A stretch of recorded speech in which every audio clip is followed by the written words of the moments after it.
Okay, so unmute the mic. Okay, that helps, doesn't it? Unmute the mic. Looks like we're live. Blimey, it's caught me a bit on the hop here.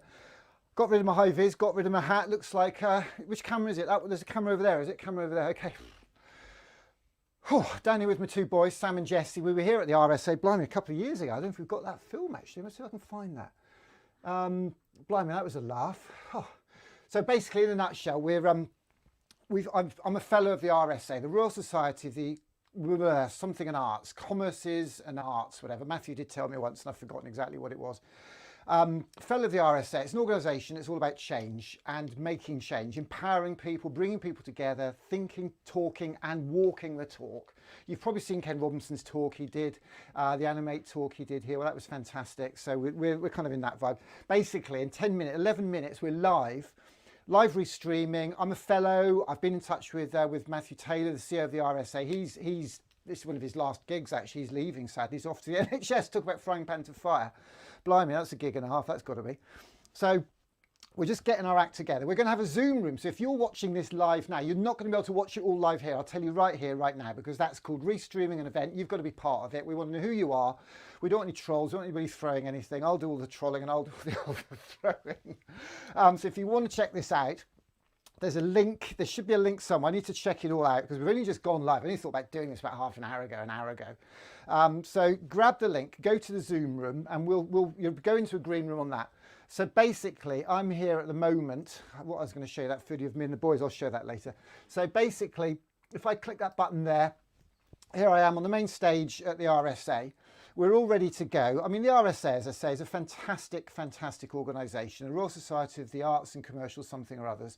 It's all about uniting people and ideas. And obviously, this is just the website because I didn't have time to do a PowerPoint. There you go. Like Matthew Taylor's blog, that's going to get deleted soon. I've got a few blogs on there, which I was quite pleased about, actually. Different areas that the organisation works in. Now, today, what's the vibe today? There's a really good.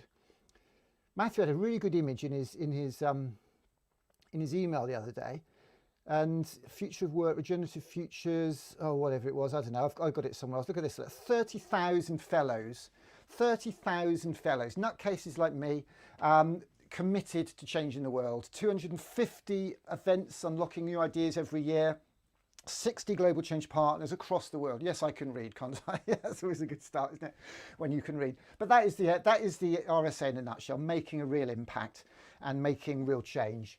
I haven't got, even with my glasses on, I can't read the slide I want to read, but I'm sure you can all see that okay anyway. So we're getting ready, we're getting a few things set up. We're going to have a green screen, not a green screen, I've got the green screen, obviously the green screen's behind me. We've got a studio audience on a Zoom room. Let me just check that link's gone out. So that should be on Twitter. Tweet the hell out of that. Join us in the here we go, live. Awesome, just repeated that. Looks like we are live. Yeah, I am live. I can see myself on the screen. Got a couple of viewers there. So let's copy that, stick that in the DM group, because we've got a secret DM group. If you're in the know, you can join our secret DM group. That's always good for a laugh, isn't it? Being part of a. Let's see if I can zoom in on myself. I can. I've got to stand this pedestal because if I just slide off, I get a bit slidey-widey like that. I can go wide. Well, actually, I lose my hand. So that's where I can't go that way, and I can do that way. Okay, so that's not too bad. So let's find these messages. Where's my top secret group? Okay, so here's the link. Let's pop that link in there. So that's the link to the live stream, and Zoom room is here. Okay, and I'm just going to copy that Zoom room link, and then that's all the Steamco posse sorted. Our gang of activists. I tell you what, it makes only fools and horses and Citizen Smith look organised. I tell you, the way we carry on. you got to love this. You have got to love this. What happens if I press right? That's going to go over there, is it? Whoa, easy tiger. Okay, look at this. How lovely is this room? This is the Great Hall at the RSA. Absolutely, absolutely fantastic space. I tell you what, I'm going to click a button here because it might play a film. Let's see, fingers crossed. Well, I don't know, just flatter you, Nick, but if you want to know why you should become an RSA fellow, then actually you're the person to explain that, because I think you're an example of somebody who would, I think, say that your capacity to be a change maker, and you are a change maker, is enhanced by your fellowship. It's enhanced by some of the ideas we developed. It's enhanced by the ideas we've provided a platform for, Ken Robinson's ideas. through our networks, it's connected you with other fellows who share the values of the RSA and want to make change. You know, we say ultimately the RSA is about two big ideas: convening, bringing people together like you're doing today, and change, which is, it's not just about great ideas, but how do you use those ideas to really make a difference? And you are someone, Nick, who brings people together, and you are somebody who is absolutely focused on making real change happen. So as far as I'm concerned, you exemplify what fellowship should be about. We're STEAMco. We're powering communities to inspire children with creativity.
So I had my microphone off, that's always a good start, isn't it? So I've been rabbiting away without my microphone on. That's the problem when you do it on your own and there's nobody behind. So basically what we're going to be doing is we're going to be live streaming, and in 5 minutes we're going to be cutting to this event, which is here at the RSA. I'm a fellow of the RSA, so I've been invited. I've been in touch with Matthew about doing things like this, and obviously it's his last few weeks. He's been very, very busy. We didn't manage to confirm a lot of the details, but hey, seek forgiveness easier than seeking forgiveness sometimes, and I'm sure Bob Geldof would forgive me for that. So we're going to be going live with him in about 4 or 5 minutes. I've got a few things to configure. I've got to set up the Zoom room. So if you want to watch this in its entirety or be aware of it, you're going to have to come in our Zoom room, because we're not publishing and restreaming this public. We've got to respect the RSA's content, and we've got to respect the privacy of the speakers and the confidentiality. But it's a public event. It was free tickets. And so we want to make it as available to as many fellows and like minds as possible. So that's the vibe today. I've also got to set the YouTube up, so the Zoom room up for that. We're live streaming on YouTube, Facebook and Twitter. So do tell everybody, get everybody involved. I hope there's audio coming out. I did ask people if they can hear us, but nobody's actually replied to that, probably because I haven't got anybody watching yet. So have a look. Can you hear us? Let's do that again. Can you hear us? Do pop a message in so we know who's here. So we're doing shout outs. We're doing shout outs on the main feed. So if you want to get involved, if you want to be part of this, if you want to see this, then come to our Zoom room. The link is in the tweet or the Facebook post or the YouTube feed that got you here. And the whatever, I've just stopped rabbiting now. I'm just going to play this little video and I'm going to get my stuff together. So please bear with me. It takes a bit of pressure off.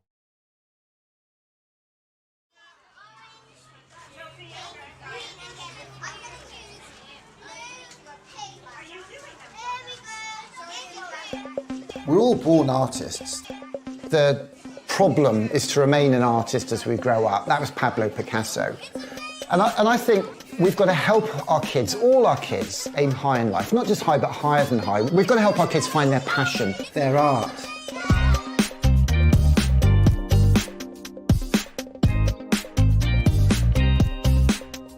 So I'm Nick Corsten, I'm just a dad, I'm co-founder of STEAMco. One day maybe I'll be the CEO, I don't know. So STEAMco is a non-profit community enterprise that helps connect our kids with their art and our communities with their schools by running creativity days. And we want to get the whole community involved. We want people who've had kids, not had kids, got kids, whatever, to come and work with us to help us run these days.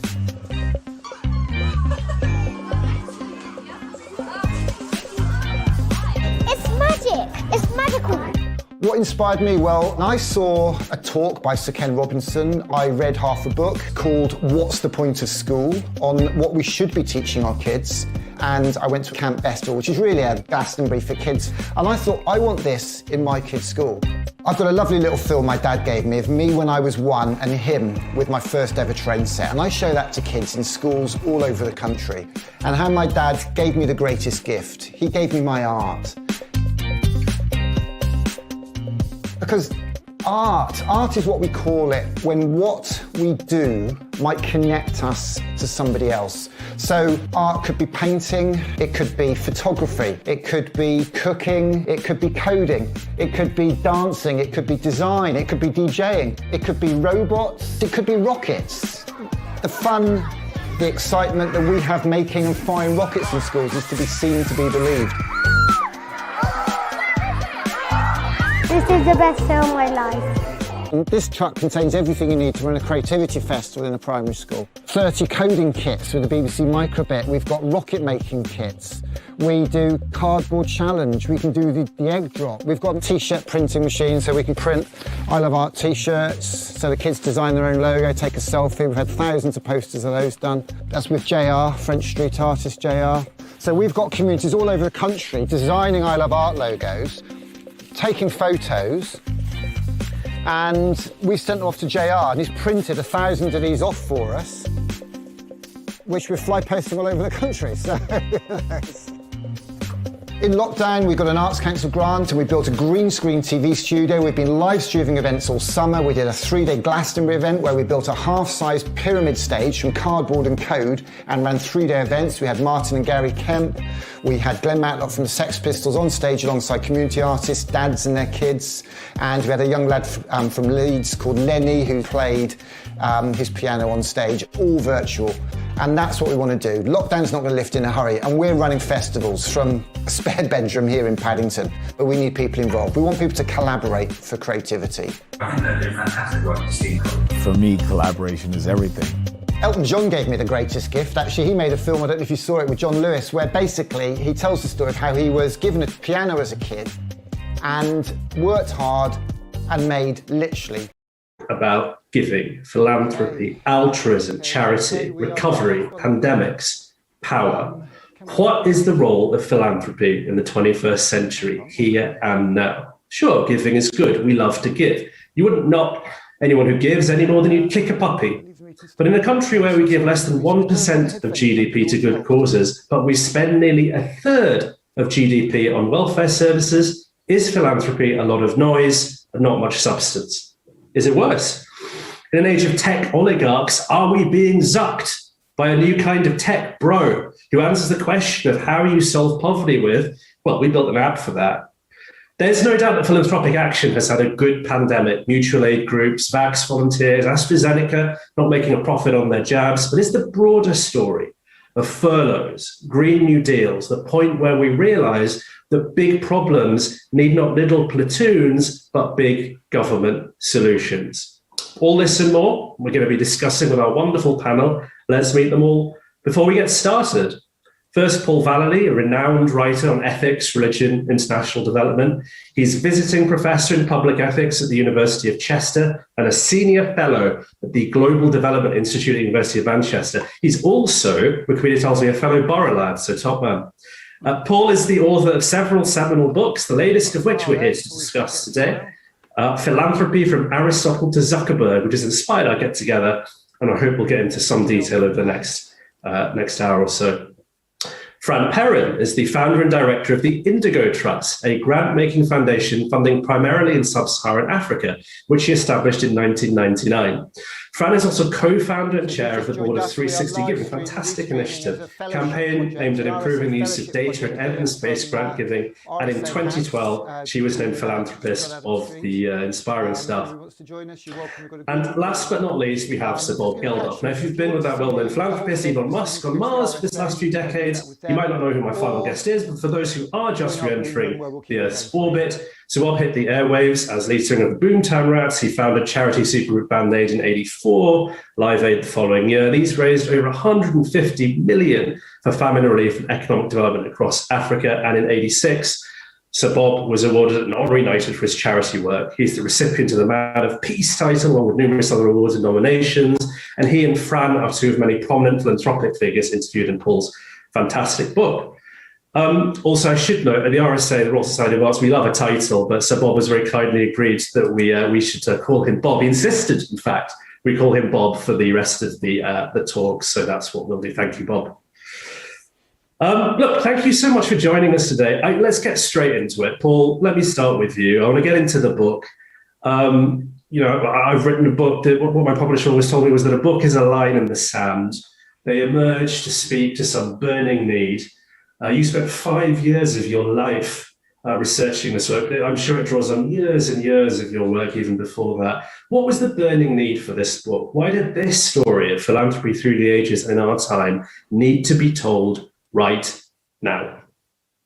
Well, I had been working on the opposite journey, as it were, the journey from charity to justice for the past 3 decades, a lot of it with Bob on issues of world poverty, Africa in particular. And I became aware about 20 years ago that philanthropy, which is a kind of background activity, suddenly gained a new prominence. 20 years ago, it didn't even figure in the OECD figures. But by 2011, it was a separate item in the OECD books. By 2018, the OECD were declaring that philanthropy is reshaping the development landscape like never before. So I thought, well, from charity to justice, we seem to be going back from justice to charity. So when I got the chance to start work on something big and meaty like this, I grabbed it with both hands because I wanted to know what it was that was making this transformation. And I discovered that in the past 2 decades, the philanthropy has burgeoned. There are now 250,000 philanthropy foundations. 3/4 of them have been founded in that last 20 years. And between them, they now control $1.5 trillion. And they're having a development, an effect on development, but an effect much wider than that. And so it seemed to me that this was a book which was, it was time to look at this. Yeah, that's fascinating. And I think this idea of activist philanthropy, this charity to justice idea that you talk about in the book, in your interview with Bob, actually, and we'll come back to that when we, throughout the course. Well, the first person to be called a philanthropist in England didn't give large amounts of money away. He was John Howard, the penal reformer. We now know him from the Howard League of Penal Reform. And in the 18th century, the Enlightenment was very much about a different kind of activism. Philanthropists were activists, agitators. William Wilberforce, the slavery campaigner, he was called a philanthropist. And it seemed to me that Bob is very much the continuation of that tradition. And it goes through now today to people like Marcus Rashford, who are actually using an amalgam of activities to push an agenda which is much more than giving money away. But giving money away is important, and there are good ways and bad ways of doing it. And Fran is an exemplar of the right way of doing it, because she looks strategically at what the problems are, but she enters into partnership and passes over power as well as pounds to the people that she works with. Yeah, I think that's really important, this idea through the ages. When I think about philanthropy, I think of that Hebrew concept, tzedakah, of justice, the idea that charity and justice are absolutely intertwined. And I suppose a question... Well, you're very unusual in that, Ash. You're very unusual, because most people, when they think of philanthropy, think about the Greeks. It's a Greek word, it means the love of humankind. And the Greeks had it very much as... there were high-minded people like Aristotle who saw philanthropy as being about improving the moral character of the giver. But most of the Greeks were involved in a kind of system of of peer group pressure called liturgia, whereby they would, fund Euripides to write a play, or send a team to the Olympics, or something huge like building a warship or a temple. And there was like peer group pressure amongst the rich to do this. So it was very much a top-down activity. It was very much about cementing the place of the rich. It was about power. Whereas the Hebrews, who were developing this parallel system, which, as you say, tzedakah is the word for charity in Hebrew, but it's also the word for justice, because theirs was a more religious vision, and it saw, God had created the world and was generous, and so everybody in it had to be generous. And the revolutionary thing about that at the time was it had this idea that every person was created in the image of God. Now, that was revolutionary in that era, because the only gods were pharaohs and emperors and kings. So for the idea that everybody was in the image of God was revolutionary, and it made a philanthropy which is much more communitarian, much more two-way. And so you've got these two traditions which have kind of jostled through the history of philanthropy. In some eras, one's been more dominant than the other. And what my book calls for is a rebalancing of the two traditions, so we get the strengths of both.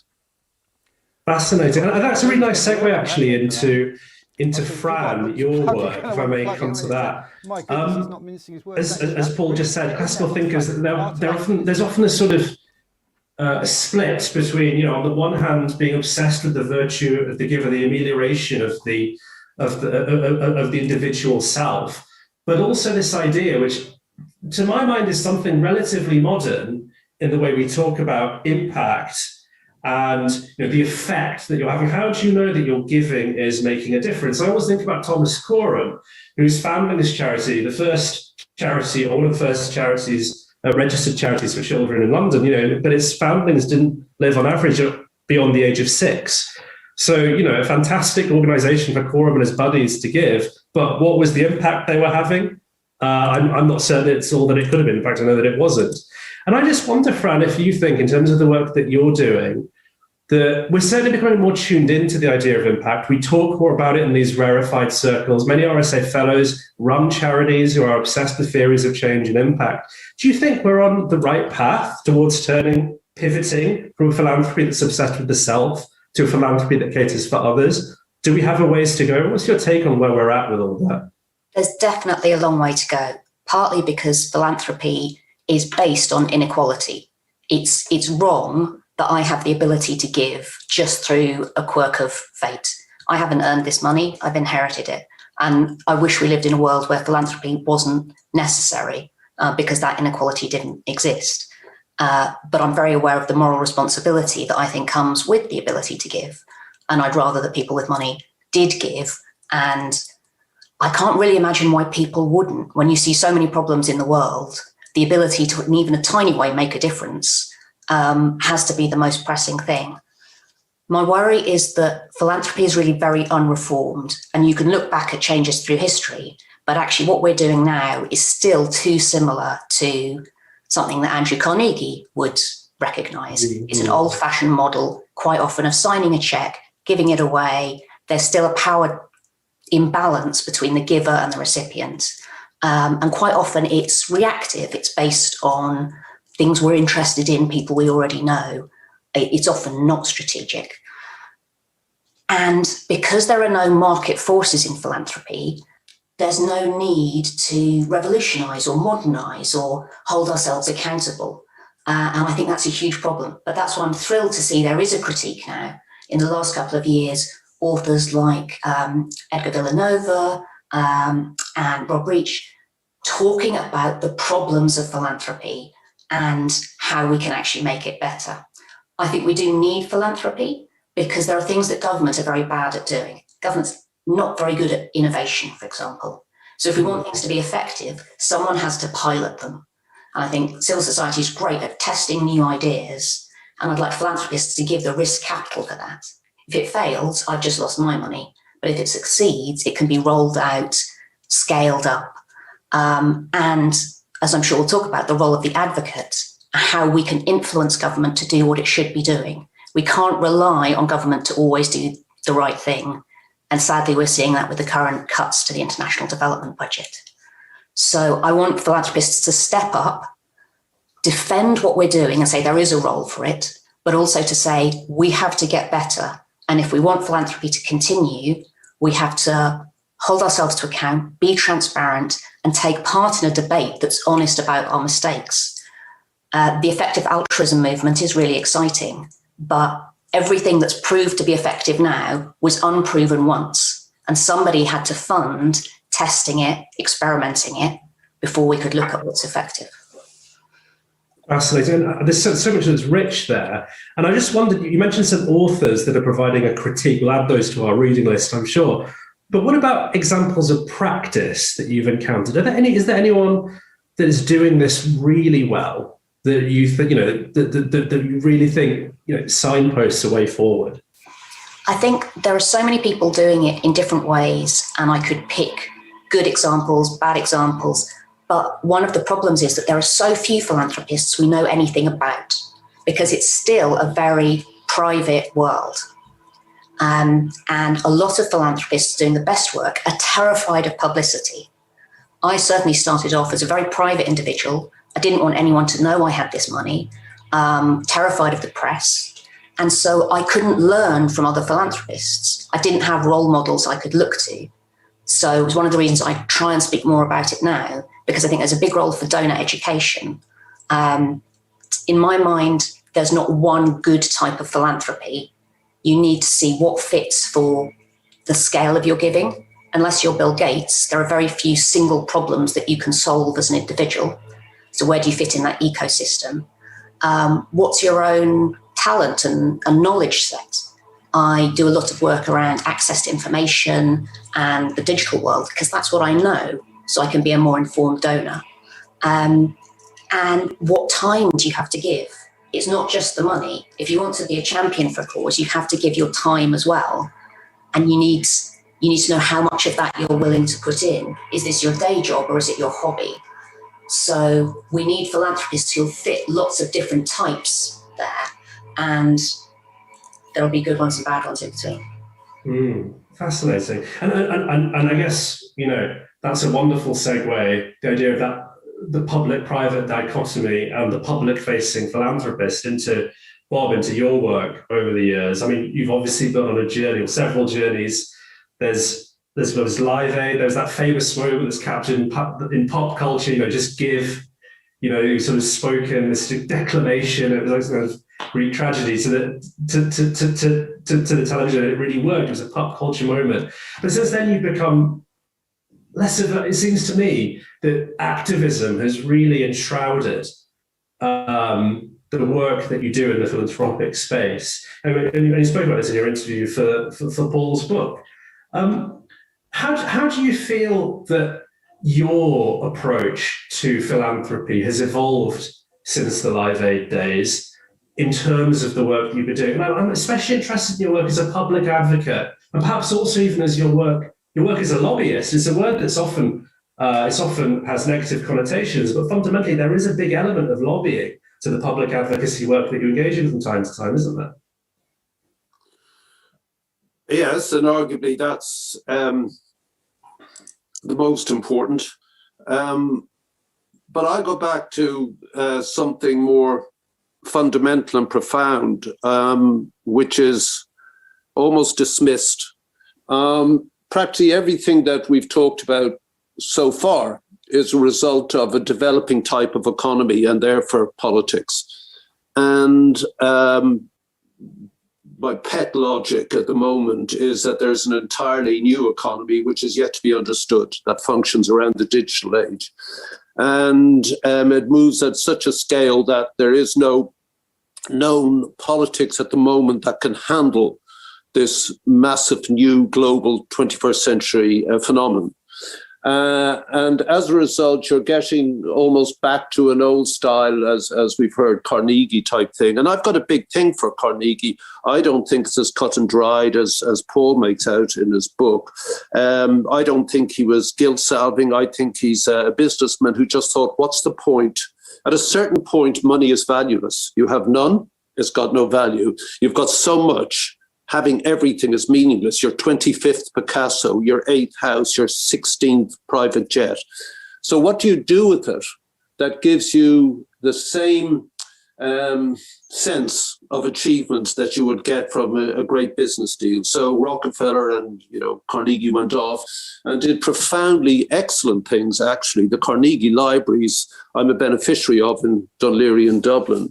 That's one, or you could argue I wasn't a beneficiary of it, but there.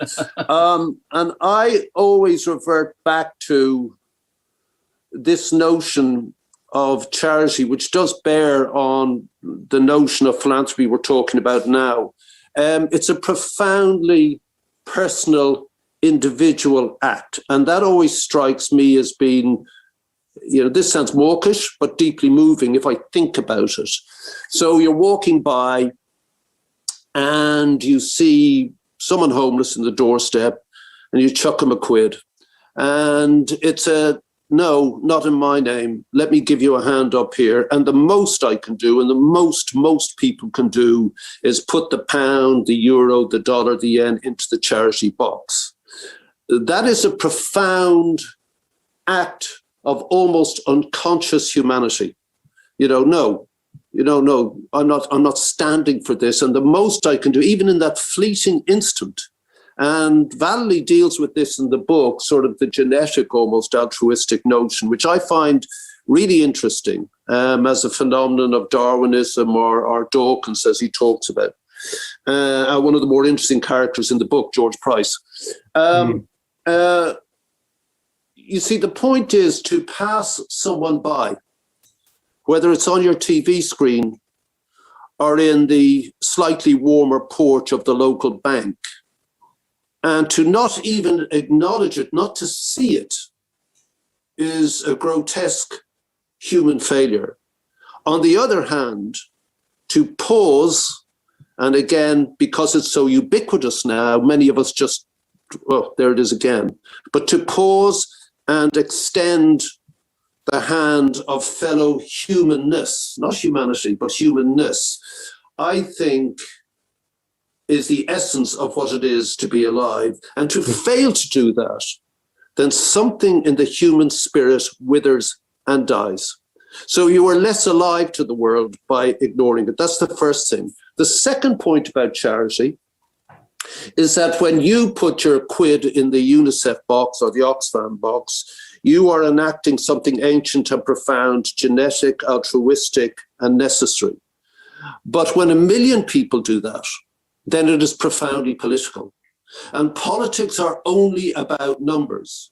Now, you can have a great think tank, or a philanthropic organization, and people go, yes, and you'll have a conference, but it's only through the numbers behind you that you have access to the halls of power. And when you have access to the halls of power, you begin to discuss policy, never dictate it, but you can discuss it. So all of this is about the individual within society. And of course, we are consumed these days with the notion of individualism. And what Valerie talked about, Sadaq, and what you talked about, or the Islamic concept, or even the concept anywhere in the world, is usually about the individual deciding, I can do something with this money, or I can help.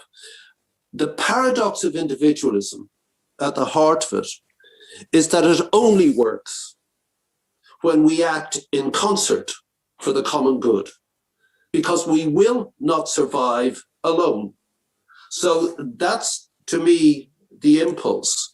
When I watched the TV screen that October 84, it was exactly the parallel of walking by some homeless person over the air ducts of some bank.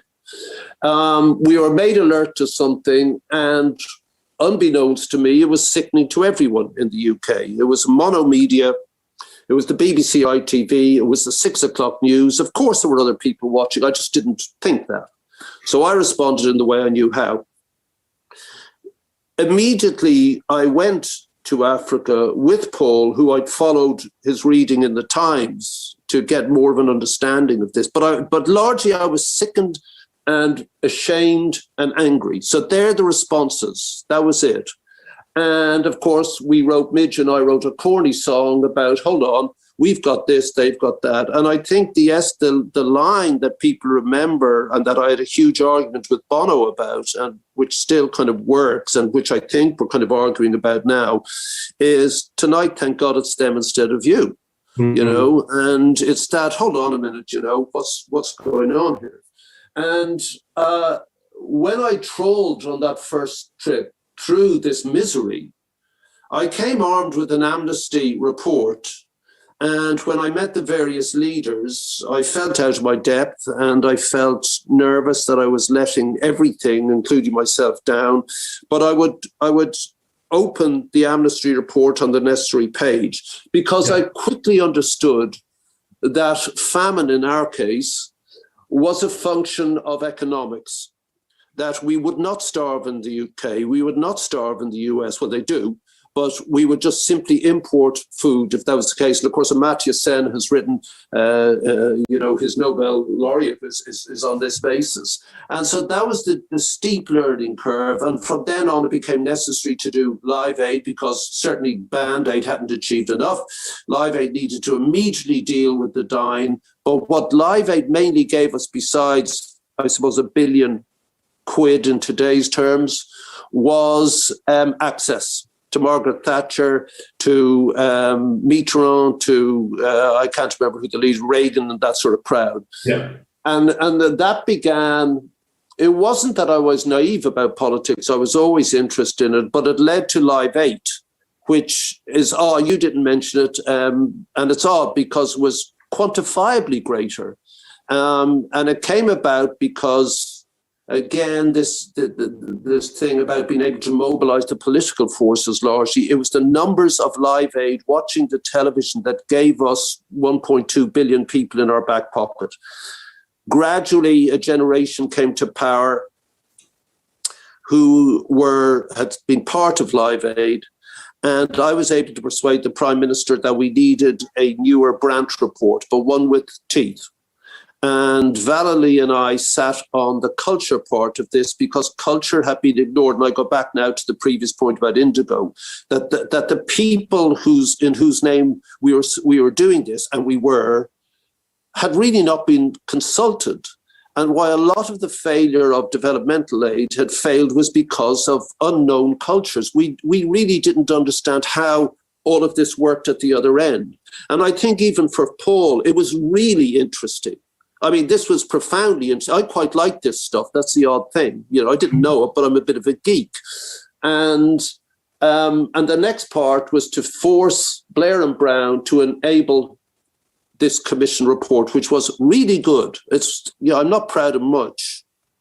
In fact, nothing, I think, except maybe that commission, which is largely forgotten. It leads to Live Aid. It leads to the GAs having to acknowledge the debt issue, which they largely did away with under certain conditions, and 50 billion extra per year. So what Band Aid and Live Aid achieved 20 years later was minuscule compared. Did things change? Yes, some of the economies began to take off. Ethiopia, for example, which is now regressing, unfortunately. Democracy of a given type, usually arrived at through their own circumstances, which is always tenuous. That began to arrive. The world began to change. The Washington Consensus was seen as nonsense. So these things do change. And I'm not sure about the proliferation of think tanks. For example, we set up Data, which became the One campaign, which was a deeply and still exists and is full of geeks submitting policy. And then the final part, sorry for taking up so much time, was the constant barrage from a certain quarter about the naivety of these populists in pop music. It's not about aid, it's about trade. It is about aid. It is about aid. You know, stop. You want to stop people hurting for as long as possible. It's to do with aid. I won't have it about charity and aid.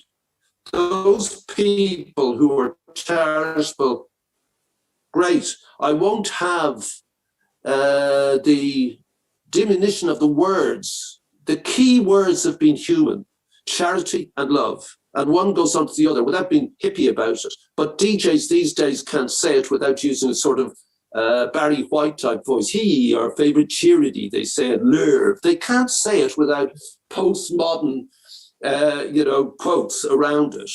And it's at the essence, and it's why ultimately perhaps governments are obliged to look at something beyond policy and forced to take a different view. As someone said, they're reluctant to change. Change is always exciting. Change can be good or bad. It comes out of nowhere, but it is only good when it meets the needs of and the requirements of society. It's the process of change that's so debilitating because it's so slow. So the next thing was to prove that any people, given the chance, can have exactly the same life chances as us. So the next thing, fed up with all the critique, I set up a private equity fund. I know nothing about finance. I care less about it, but like Band-Aid, like all these things I do, I gather people about me who can do this stuff.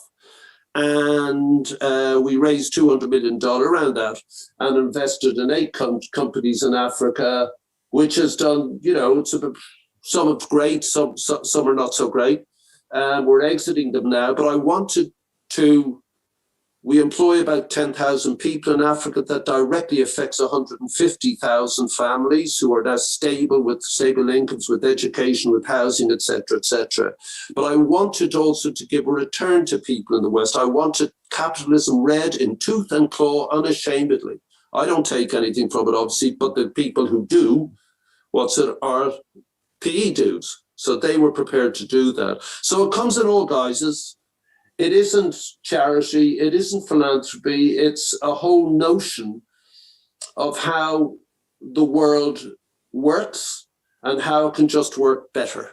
And I'm not sure that either Paul arrived at that in his book. He touches on it, and I think, Paul, just addressing you directly, the answer always seems to be that there needs to be a political end to this, that governments are ultimately the ones who will right the global balance of inequality and justice. And I just don't believe that. I don't think that's part of the gig. I don't even think that the institutions of governance are capable of doing that. I think that humanity does that. Well, let's let Paul come in on that. Yeah. Yeah. I think, what's emerged from what Bob said and what Fran said is the linkages. There are mixed motives in all philanthropy. Some people are not genuinely altruistic and others are scheming, and some people are, but most people have got a mixture of motives. They want to be well thought of by their peers. They want to do some good in the world. They want to give back something. They want to cement their place in society. There's all kinds of things going on at the same time. And the idea that it's either or is wrong. And as Bob said, Bob was sounding like the Pope then. Pope Francis actually says, when you give to a beggar, you mustn't just toss the coin into his hat. You must put it in his hand, look into his eyes and talk to him. And at the same time, you must put the money in the Oxfam box or whatever. There is no either or about it. You've got to do all of those. And what Fran illustrated was the need to learn from those kind of linkages. She talked about effective altruism. Effective altruism is great. It's the movement which focuses on, what's the most good you can do. Look at the data, look at the figures, and it's obvious where you should be spending your money. The downside of effective altruism is that it works fine with a simple model of change. $3 equals 1 bed net, so that's 1 life saved.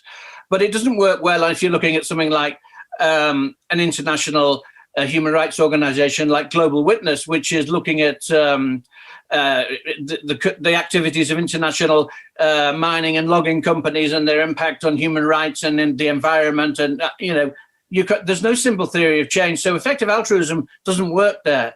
So it's with it.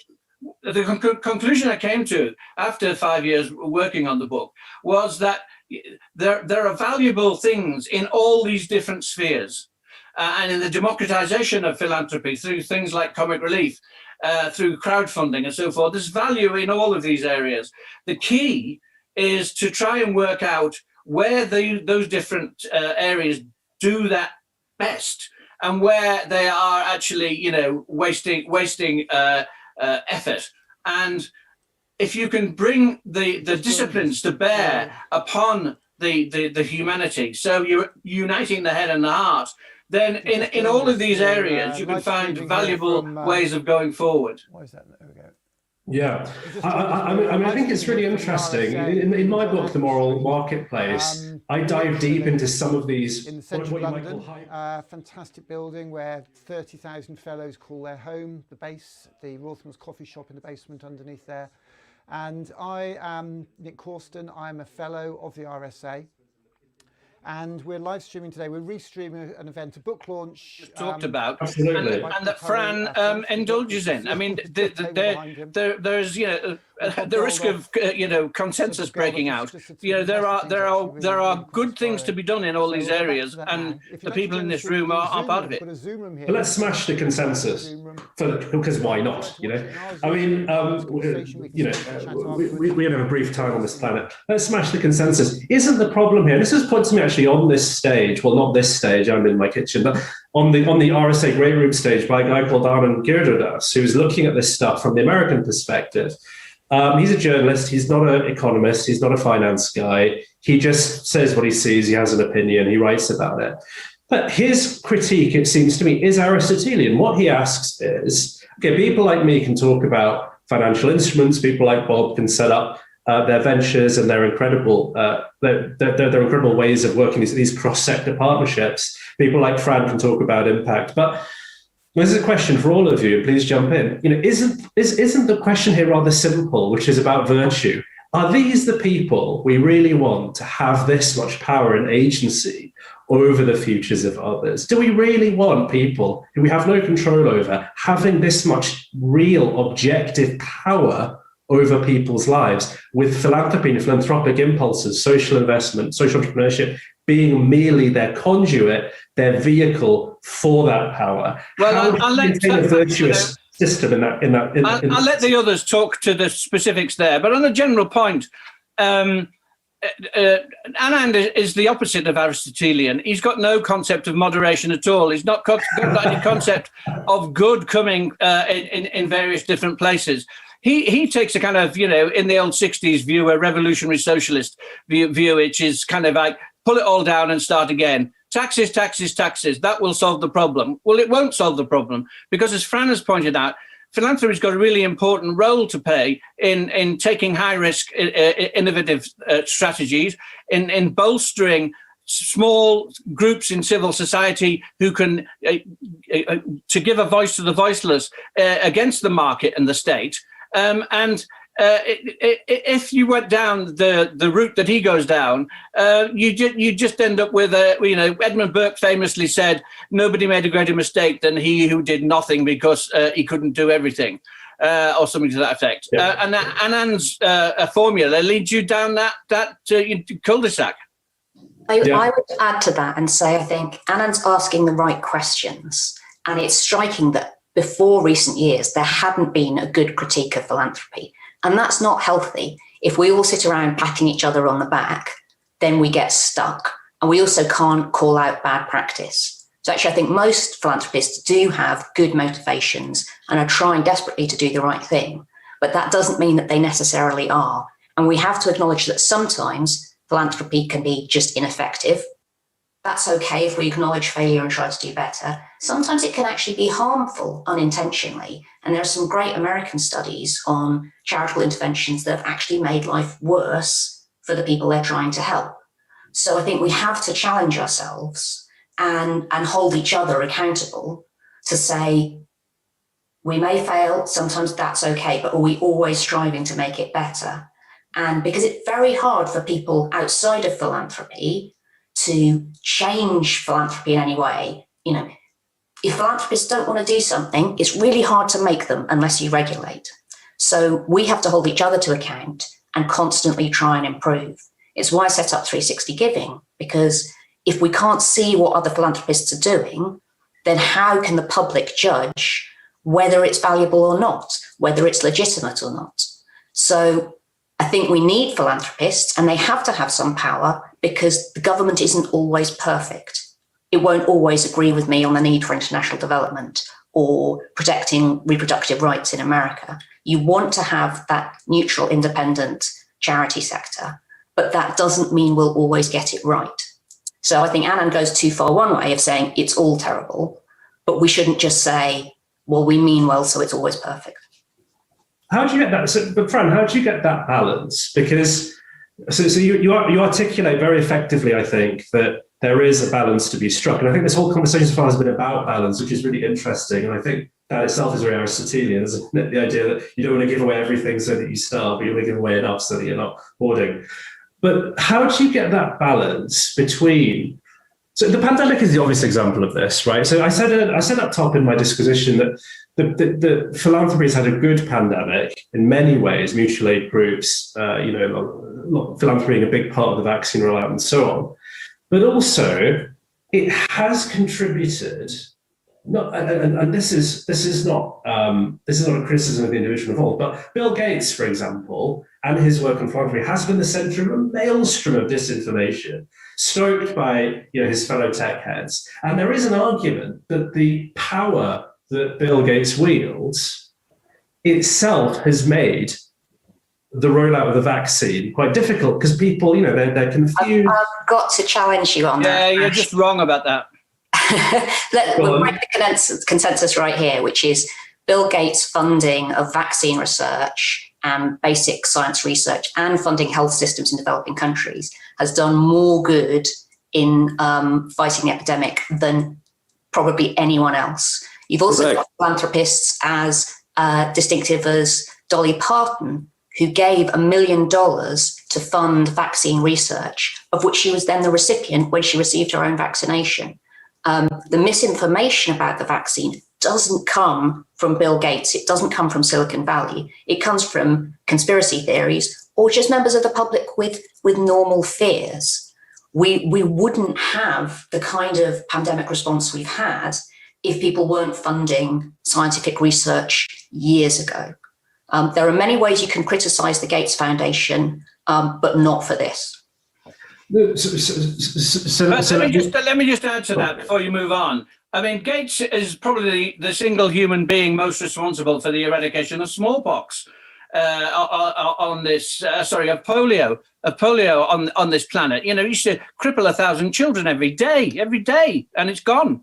And Gates, Gates started a revolution in the 1990s on the way that vaccines were developed and funded. He said, why is the pharma industry developing cures for baldness and slimming pills and not malaria? And the answer he was given was because only poor people get malaria, so there's no market in it.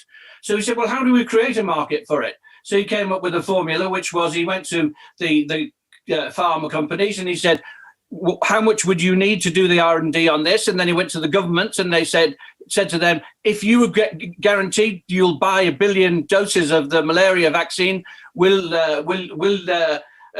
you undertake to underwrite that? And so through these kind of volume incentives, he created a formula whereby there was a market for people to work on tropical diseases. Now that was in the 1990s. He's gone through the past decade. He did a lot of funding of Ebola in 2014. He came back from it and said, what would happen if you had a disease that was as infectious as flu and as deadly as Ebola? Well, we now know what would happen. But he warned about it in a TED talk in 2015 in the Munich Security Conference 2017. Every year he went and saw Trump and said to Trump privately, put some money into this. You'll be the hero. No. So he goes off and does it on his own. He sets up the Coalition for Epidemic Preparedness. He does germ games at Davos. He invests in the 5 companies that have produced the 5 leading vaccine candidates on COVID. He's put 100 million into developing the biggest vaccine manufacturer in the world in India to produce shots at $3 a go for people in developing countries. I mean, Bill Gates has just been phenomenal. I even suggested he should be nominated for the Nobel Peace Prize, and that wasn't tongue in cheek. I mean, he's an amazing character. So, I mean, the question that people like Anand should be asking is, what about the 9 out of 10 mega billionaires who give nothing. Why is all the flack on the philanthropists? And what's the answer to that question? Why does such opprobrium attend the Bill Gateses of this world? Because they stick their head above the parapet and to do something, and they show that they're rich, and people snipe at them. They're like a lightning conductor for resentment against the rich. Is that your take on it as well, Bob? I mean, obviously, you've stuck your head above the parapet more than most. Do you feel a lightning conductor for resentment through your philanthropy? It's twofold. You're the whipping boy and the lightning conductor, for it, and it depends on your level of celebrity. Bono is quantifiably, obviously, much less of a musician, or frankly, he's a very small person as well. So obviously, he would be attacked more as a sort of derisory character who's frankly a bit thick because he's a pop singer. He's the very opposite. He's a very, very clever man.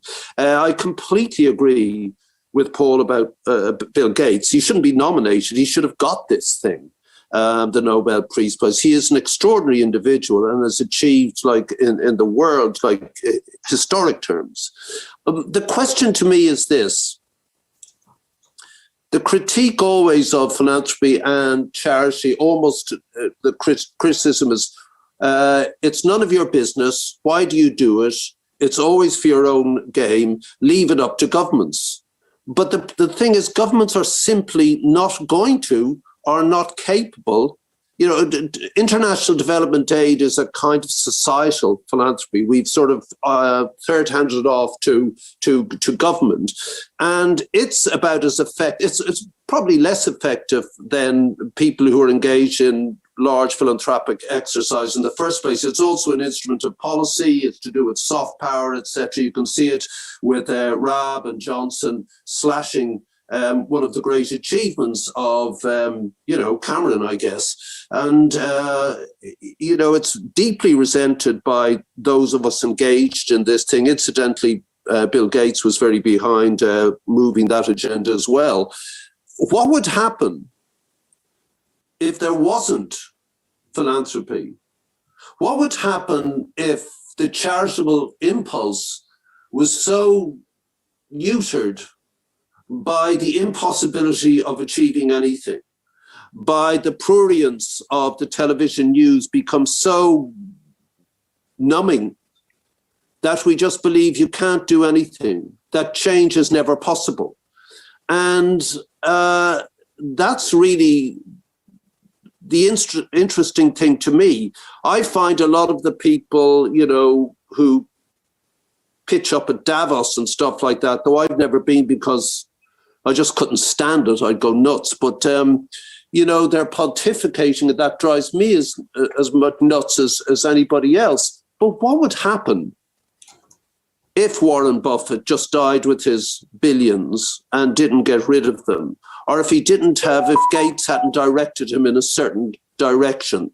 Zuckerberg, I'm suspect of, but I'm not sure why. It just strikes me as odd. But let's park all that. Let's say that Valéry's book simply isn't possible, that these notions never came about. Now, Paul deals with it in the genetic and altruistic born instinct that we absolutely require to take care of each other for our own ends. But if it's just as reductionist as that, then what happens? We keep arguing about the impulse and how should it work and etc. But say it's not there. Is government capable of doing the things that, we've talked about? And the answer to me is no. Plus, what do you do where societies are manifestly unequal through poverty and through shit governance because they will never pull themselves out of poverty? African governments, the Indian government, which is woefully inept and inadequate and corrupt. What do you do? Do you just stand back and say, in a digital communicative world, you just stand back and say, you know what, dude, thanks very much, but nothing we can do, and feel nothing. That's the odd thing. The feeling of nothing is what gets to me. It's got nothing to do with being saintly or anything. You wake up, you turn on the telly, it's shit. So, what do you do? Do you just say it's shit? I'll just, get on with it. Are you numb to the world? And what happens if, arguably people who are wealthy, or you inherit your wealth or whatever, you kind of go, what do I do with this? I don't feel, because of a different background, I felt no guilt about being able to scramble and, get out of a relative poverty into a relative well-being. No guilt whatsoever. I feel no sense of achievement from the things that people talk about. None. I feel no sense of pride, save for something that's so out of my ken, like the Commission for Africa report, which will just gather dust now in the future. Maybe that, but I don't feel those things. So when Paul writes about that a lot of people are motivated by that, or, that they want kudos or stuff like that. Yeah, possibly. I don't think Gates does. He's got kudos for inventing the 21st century. He doesn't need the polio stick along with it. So it always comes down to me to less unpicking the why and wherefores of philanthropy. And yes, obviously, many of the things that people try to do fail, even with the best intentions, but it comes back again to Paul quoting Edmund Burke. And then philanthropists are always saying, or the religious always say, if we could all do it, imagine how great the world would be. The world wouldn't be great. We're humans, We are destined to fuck up, and so you're just generally trying to be less of a fuck up than everybody else, or trying to help unfuck up things, and that's it for me. But what happens if that impulse or those institutions, or you inherit money and say, what can I do with this? I don't think it's a sense of I am obliged by duty to do something with this, or I want kudos, or I want to be, I don't think it's anything to do with that. And if you do argue that, then you'd say that every religious figure, for example, from pre-Christ and afterwards, there's something odd and psychotic about them. It's arguably true. And the one I keep coming back to, which I called Paul about the minute I started reading his book, was this character, George Price, which would be a fantastic biopic. He got to a point, this great brain, which competed simultaneously with 4 Nobel Prize winners in 4 separate disciplines simultaneously. He abandons his wife and children, having studied altruism and philanthropy, and he ends up giving away everything he had. Unlike Francis of Assisi, who doesn't start a community to support him in his giving away of everything, he just dies from having nothing. That's what we're talking about, reductio ab absurdum. So where does it stop? How does it occur? And what would happen if it didn't exist at all? Because governments can't do, or will not do, can't do what the philanthropists attempt to. Bob, let me bring in Fran there, yeah. Sorry. We can look at this at the theoretical and the philosophical level, but you asked about the pandemic, and there's just a couple of examples that I think make it real. As you said, I mainly fund in sub-Saharan Africa, but when we were in the early stages of pandemic a year ago, I felt that there was an immediate, desperate need within our own communities within the UK. Philanthropy often moves very slowly, and so we said there isn't time to be deeply strategic. We need to get money out of the door. And I gave £1 million to the Trussell Trust, which runs food banks, and £1 million to the National Emergency Trust. And that was about saying, I'm not an expert in crisis response. It's not what I'm used to. So I'm going to give it to people who know what they're doing. And Trussell Trust was extraordinary at getting food and supplies to people who would have starved without it. And there's a big case, if you're a strategic philanthropist, to say, we shouldn't have food banks exist. There shouldn't be a need. The government should be providing. But it hadn't been in that case, and it wasn't going to do it fast enough. So strategy can be, give it to the people who know what they're talking about. Then you've got the advocacy. You mentioned Marcus Rashford, who then went to government and said, we need school meals for pupils during lockdown, during the holidays, and forced government to respond and to do the right thing. I then moved on to say, okay, those are big organizations. Trust for Trust runs a national network. What about the smaller communities? What about the people who don't have a voice at the table? And so gave money to a really great fund you should look up called Rosa and IMCAN, which was a network of domestic violence charities in tiny communities, mainly from ethnic minorities, where people were working really deep at the heart of communities. And I said, as a network, you can distribute money to those tiny charities better than I ever will. You have the experience, you know where the groups are and what they need. And I'd like to see more of that delegated giving, saying, I'm going to give the money away, but I'm going to trust the people in communities to know how best to spend it. And then one of the most exciting developments to me that's happening is a new foundation is being set up called the Baobab Foundation, which aims to be a grant-making foundation run by and for Black people in the UK. So what they're saying is philanthropists should give to them. We should endow this foundation with as much money as we can, and then it will be re-granted by people who are in those communities, who lead those communities. It's one of the most ambitious things I've heard in philanthropy for a long time, but that's the kind of innovation I'd like to see. Those are all different kinds of responses, and there are more just in the pandemic itself. Brilliant, thank you. You just talked Baobab Institute, which is dealing with people in the Black community. That precisely is what government should be doing. And they can do it. That's the difference here. And I think the critique then comes in because you've allowed Baobab to do that, then it's given the government excuse not to bother, not to have to deal with it. And so they pass by. And, you know, the root of what's going on with poverty in the Black community must be addressed, not simply just giving, you know, the victims of this money to get by. And in that case, I can see the critique of you know, against philanthropy. You're just letting the government off the hook. Sorry for taking up so much of this time. There's two things. I mean, obviously, we still do Band-Aid every single day of the week.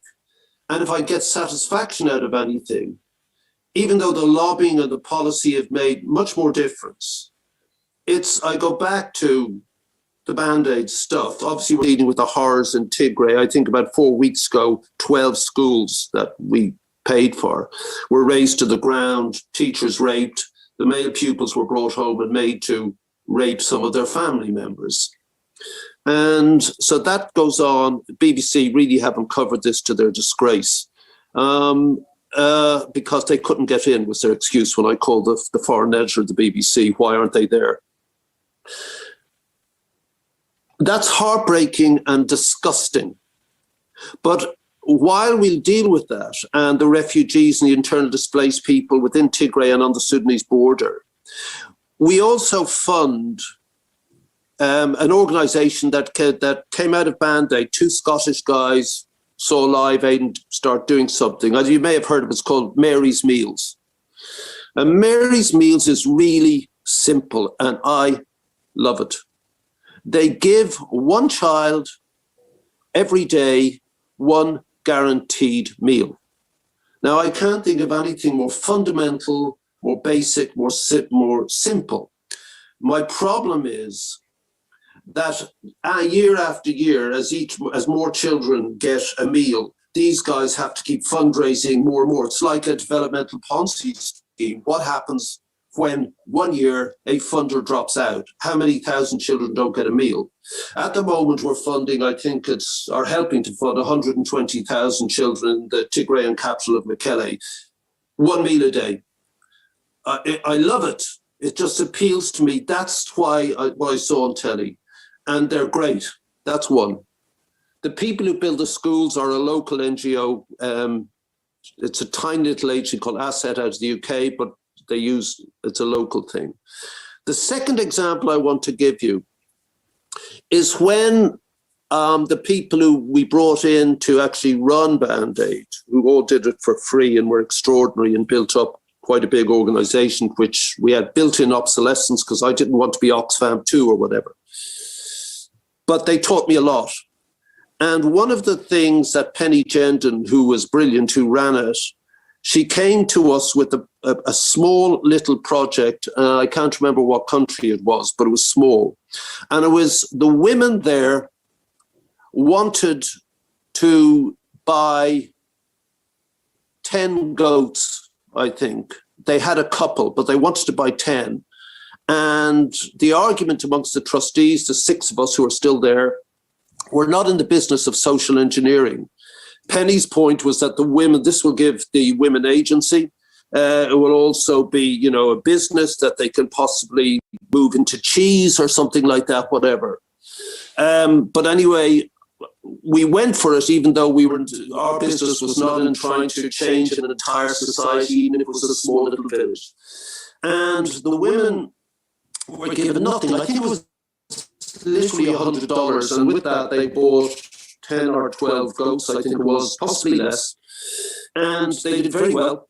And the first thing that happened was that they give all their money, after they made a dress for themselves, they gave all their money to their husbands, who gambled or drank it away. And so the project reverted back to things as they'd always been. So did I derive a lesson from this, that you shouldn't mess with the essential local culture, that your interference actually damaged much more the equanimity of the people in that village? And I don't know what the answer is. We followed it up, but I can't remember. It was years ago. And again, the critique of philanthropy is that, what's that thing where angels fear to tread? Fools step in where angels fear to tread. I know what you're saying. You give it to people who actually know what they're on about. But by giving it to the Baobab people, who I'm sure are absolutely brilliant and know their stuff and are connected with the community, you're letting this government off the hook. And this government will do anything to be off the hook. They have no sense or feeling of, in my view, of society. And we seem to be allowing this to happen. We seem to go along, it seems to be the tenor of the times, that this is okay, that there's some sea change in the way that Britain is thinking. I'm very uncomfortable in this. The society I arrived in from Ireland was radically different in its atmospheres and in its possibilities, and allowing Paddy here with zero qualifications, get on with it, etc. I'm not sure that attitude exists. And by allowing them, by having great institutions and great people behind those institutions, forget global, that the interference with this part of the community of Britain negates the duty of government to achieve an equitable society. And I sound very lefty here. Valerie knows I'm not. I go either which way. It just seems to be wrong. I totally agree that we shouldn't let governments off the hook. But by the same argument, you shouldn't give that £1 to a homeless man sitting on the street, because that could be seen as letting government off the hook about homelessness. I'm interested more in the giving away of power, which is to say, we're sat here as 3 panelists, all white, and philanthropist is the least diverse sector I know. We have to think about giving away our power and letting other people make decisions about their own lives. I don't think that gets governments off the hook, but it's saying we will at least give up the power that we have so that people can have their own agency.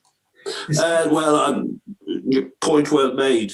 I don't think the analogy is good. £1 to a homeless person goes along with the fact, I wish he wasn't homeless. But if 1 million people give £1 to the homeless, things change. And that's my point. Then you deal with the problem of homelessness, and they have to, because it's 1 million people. And if you want to make an issue of it, they're going to lose 1 million votes. I think what all this underscores. Sorry. I was going to say, it seems to me that what we're talking about here, what we've been talking about throughout this session, that we now must bring to a close, unfortunately, because we could indulge in these conversations all day. I think they're fascinating. What we're really talking about is change. We live in a time, our problems multiply across every front: the return of populism, climate crisis, racial injustice, these are problems to which philanthropy and the charity sector are not immune. We talked about the fall away of the Washington consensus earlier. The pandemic might bring back the rise of a really hardcore neoliberalism on steroids. We see it in certain aspects of my economic research.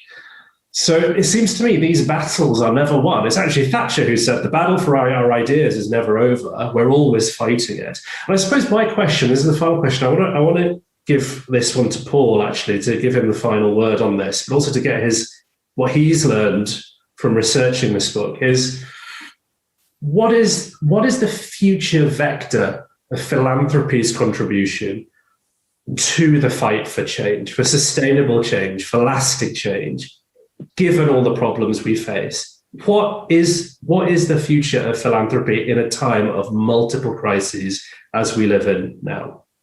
Well, philanthropy has to take its role alongside other institutions. And as both Bob and Fran have touched, these problems are multifaceted. You give money to the homeless man, but you do something about homelessness.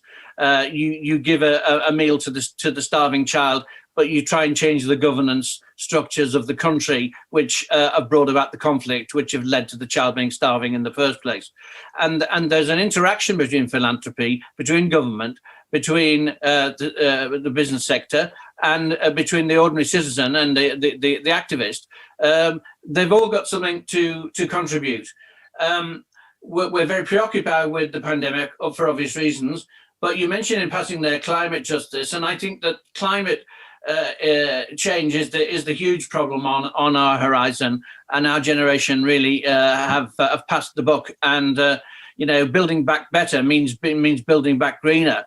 And I think that if you look at philanthropy and the role it's playing on climate change, the group of climate scientists pointed out last year that only 3% of all philanthropic donations in this country and similar in the States go to environmental causes. You've got philanthropists like the Koch brothers who actually fund climate change denial. You've got other philanthropists like Michael Bloomberg who are trying to wind down the coal industry in the States. You've got individuals who are doing things, but overall, philanthropy is not playing the part that it needs to in the fight to save the planet. So that's where I think I would end. All of these initiatives are valuable. As Pope Benedict said, even in the most just society, there will still be loneliness. So you can't do without the charitable impulse that Bob so vividly illustrated. But that has to go along with the strategic impact vision that Franz talked about. And these really need to be brought to bear upon the climate crisis. Stirring stuff. Oh, what a wonderful message to bring this conversation to a close. I think we could talk long into the evening, but alas, time's got ahead of us. Look, Bob, Fran, and Paul, thank you so much. Thank you so much for taking time to talk about all of this. Big philosophical, political questions, a proper ding-dong in parts. You really gave it openly with such verve. I'm really appreciative. Thank you. To those of you who are watching, hope you enjoyed it. I hope this conversation has given you some idea of what you can find in Paul's fascinating book, Philanthropy from Aristotle to Zuckerberg. You can see them lined up behind him there. And I think this is the point where we hold up our copies, but only have a virtual copy. As it happens, I have one here. Oh, well, there we go. And Bob has his. Well, there you go. I must read it sometime. It's a fascinating, hefty read and well worth a few weeks or months of anyone's time. But a wonderful, wonderful achievement, wonderful piece of work. And I really recommend it. I loved reading it. Information about where you can get hold of a copy will be found in the sidebar chat here as well, and on the RSA events social media. We'll be tweeting that out there, hopefully alongside the video of this talk. All that's left for me is to say thank you once again to all of my contributors and to you all for listening. See you next time here on RSA TV. Well, there you have it. That was a nice little chat with Paul Vallely and Sir Bob Geldof and a bunch of other people there, which we were restreaming as an RSA fellowship project. I'm an RSA fellow, proud to be a fellow. It was a public event. It was free to go. It was live streamed to the world for the public on YouTube. So there was no particular conflict of copyright or anything there. In fact, I am going to see if I can't pull up a little video here actually. I wanted to play a film earlier, but it's quite tricky playing, some videos on this system because they're square and I need to put them into PowerPoint. But I've got a feeling if I just click there like that and go to, okay, I'll just be able to pull this up very, very quickly now. So I've got a tweet in there. Let's have a look. Here we go. This is the one I want to show you. I wonder if we're going to be able to hear it. Let's have a listen. Looks like we are. So let's pull that up. Can I get that up full screen? Yes, we can. This is James O'Brien, LBC every day, 10 to 1, voice of kind of Middle England, liberal, whatever, different sort of Middle England. But certainly, I think it's interesting to hear Bob Geldof saying there, he's not left, he's not right, whatever. It's not about party politics, it's about policy. And I'm going to take that away today. Enjoy this. Every lie we tell goes a depth to the truth. 10 years ago, an ideologist took the advice of a terrorist and realising that the greatest weapon we have to change the world is education. Rat trap. It wasn't about me working in an abattoir. It was more a slaughterhouse of dreams, really. There was a lot of rotting going on that night. Inflation in the UK was 27%. In New York was bankrupt, the mayor begged. In Ireland we had a civil war on the island and a zero economy. There was a bunch of, rowdies who wanted to make a record. So you start, and by making a noise, you help to change the country a bit by articulating the silence, the oppression. Billy don't like it living here in this town. Traps have been sprung right before it was born. Old banks that just behind out with no doors. I'm pressing my moves from its scaffolds to saw. They're screaming and crying in the high-rise block. It's a rat trap, Billy, but you're already caught. Hey, you can make it if you want it. All you need is bad enough. You're young and good looking and you're acting kind of turn away. It's Saturday night. Let's see what's going on. That's what I do. I don't like Mondays. It's for last week's mass killing. When I do, someone's looking at you about Google and Facebook and your device and your smartphone always on, always picking up stuff about you. And you've been caught. That 10 years ago he started unfolding an education crisis, which is manifested in this town. Billy says, everybody says you gotta follow rules. You walk up to the traffic lights, you switch from your left to your right, you push in the button and the button comes a light and it says walk, walk, walk, walk. Hey Billy, talk, talk, talk, talk, walk. And it killed, it really destroyed a whole generation of musicians. Hey Billy, take a walk, take a walk, take a walk. So that's what we're talking about here. We're talking about taking a walk. We're talking about not just talking, but walking the talk. Proud to be a fellow of the RSA, who hosted today's event, uniting people and ideas to make the world a better place. Just a real little, today was just a little bit of a test, really, to test the idea of doing these restreams to see how we might add value to RSA events, how we might be able to build some community about them, how we might be able to bring people together, make everybody part of the conversation. Because one thing's for sure, moving forward, we've learned a lot in lockdown. I'm very grateful to the Arts Council England, Department of Digital Culture, Media and Sport, HM Treasury, for the funding they gave me in my RSA fellowship project, SteamCo, to build a green screen studio so we can run events like this, because the world's never going to be the same again for lots of reasons. I think we had a lot of inspiration today from Bob and Paul and the people there about how we might all work to make the world a better place and do what we can and start caring and not just talking but walking that talk. And really, events are never going to be the same again. Events used to be down here at the RSA house. You could come here most lunchtimes and hear a talk and go away and carry on with life as usual. But now with the technology, we can restream these events. So as if we're here in the Great Hall at John Adams Street in the RSA, just down at the back of the Strand, as if we're here with people joining us in a Zoom room, we can we can bring those people up and we can add them on the sides here. So we could have hundreds of people in Zoom rooms here. We could pull them up on the stage. We can get the questions going and have people in the room as well. Could be absolutely fantastic. And you know, that's what we're all about. We're STEAMco. We're powering communities to inspire children with creativity. I'm going to play out now with a film of a talk that I gave at the RSA a few years ago. And let me just click the buttons there and get that up on the screen. And thank you very much for joining us today. I'm Nick Horston. I'm just a dad. I'm co-founder and one day maybe STEAMco CEO, I don't know. But this is a talk I gave at the RSA a few years ago, and I'm forever grateful to them for their support and fellowship.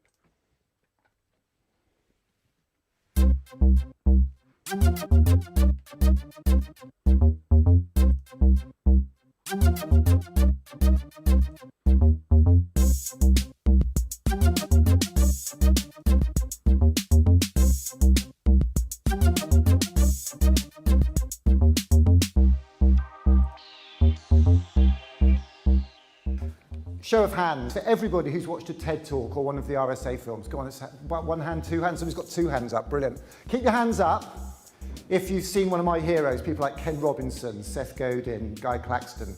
No, not quite so many. Okay, keep your hand up if you've done something about what you've seen. 2 or 3. A lot of talk at the RSA, a lot of people talk about talking shops and people who want to do well, but whether they actually do is something else. And what we want to do with STEAMco is walk the talk, not just talk the talk. We want to make a real difference. Joe Halgarten in the RSA Journal here talked about the fact that millions of talks about creativity and education, the sort of talks that Ken Robinson's talked about, but there's been very, very little concerted action to actually make a change. And in fact, the arts and creativity are constantly being ripped out of things. So 4 years ago, I was made redundant, fantastic. Went to Camp Bestival, which is like Glastonbury for kids, saw creativity in a field inspiring children.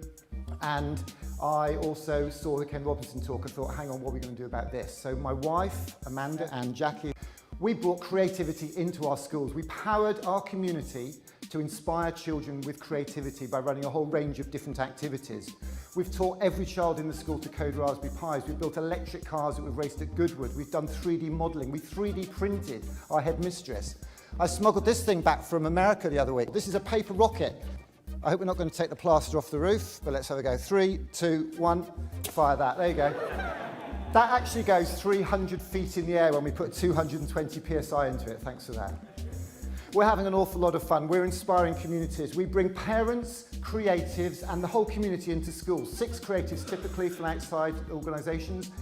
60 parents, the sort of parents who wouldn't normally be involved in school-led activities. We've been in Wired, we've been on the BBC, we've been in Al Jazeera.